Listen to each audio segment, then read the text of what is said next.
सॼी जेका चूंडी वई आहे तव्हां इंतिहाई माज़रत सां मुंहिंजा दोस्त वेठा आहिनि अपर सिंध वारा पर तव्हां असांखे महसूस करायो आहे त तव्हां लाड़ वारनि जी का हैसियत ई न आहे अवां टोटल जा टोटल जेके उहिदेदार खया आहिनि इहे सभु जो सभु तव्हां अपर सिंध खां खया आहिनि।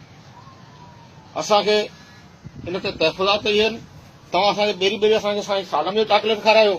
अब असां सालम जे लाइ उन हिमायत जो ऐलान कयोसीं ऐं उनखां पोइ तव्हां जनरल सेक्रेटरी तव्हां रखी आहे, वाइस चेयरमैन तव्हां रखी आहे, हिकिड़े मेंबर बि तव्हां रखियो आहे। माना ठट्टो बदीन मीरपुर ख़ासि खे तव्हां मुकमल तौर ते पोइ रखी छॾियो आहे। असां जीअं साईं वारनि गुज़ारिश कईसीं त बाबा इलेक्शन कमेटी जे हवाले सां ॻाल्हियूं ॿोलियूं आहिनि जेको मुखालिफ़ धड़ो असां खां धड़ो त नथा ॾियूं पर जेके कुझु दोस्त असांजा मुखालिफ़ वेठा आहिनि हाजी शफ़ी वारा उन्हनि सां ॻाल्हियूं ॿोलियूं कजनि इलेक्शन जे हवाले सां का ॾेठ कजे उन्हनि सां त असांखे चयो वियो त बाबा हिते कमु जेको असांजो हलंदो सभु आइनी हलंदो कानूनी हलंदो सभु शइ जेका असां आइन जे हिसाब सां हूंदी।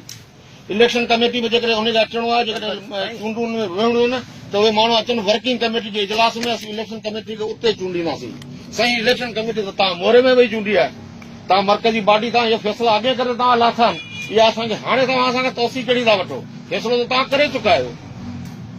असां चऊं था त हिन में जेका इन पहिरियों फ़ैसिले खे तरमीम कयो ऐं असांखे जनरल सेक्रेटरी सीट असांखे ॾिनी वञे ऐं साईं गुलाम रसूल मेयर खे गुज़ारिश थो करियां त महिरबानी करे चलो साईं सिकंदर ते असांजी मयार ई न आहे। अॼु गुलाम रसूल खे चऊं था त महिरबानी करे इहा जनरल सेक्रेटरी तव्हां असांखे ठटे ज़िले खे ॾियो असां हैदराबाद खे ॾियो असां हितां जनरल सेक्रेटरी कंदासीं। असांखे इहा अहसास महरूमी जो इहे शिकार हुआसीं थियूं था महिरबानी करे इहा असां मां ख़तमु करियो।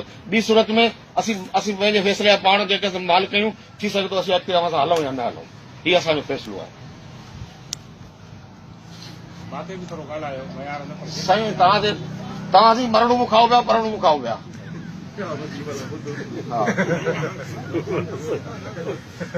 पेट्री अलख जे हवाले सां रिटायरनि जी ॻाल्हि त करियो था पर असांखे आउं सम्झां थो जेको पेट्रोल में जेका धड़ाबंदी थी आहे पेट्रोल जेको नुक़सानु अवां 3 माण्हू ॾिनो आहे ॿियो कंहिं कोन ॾिनो आहे।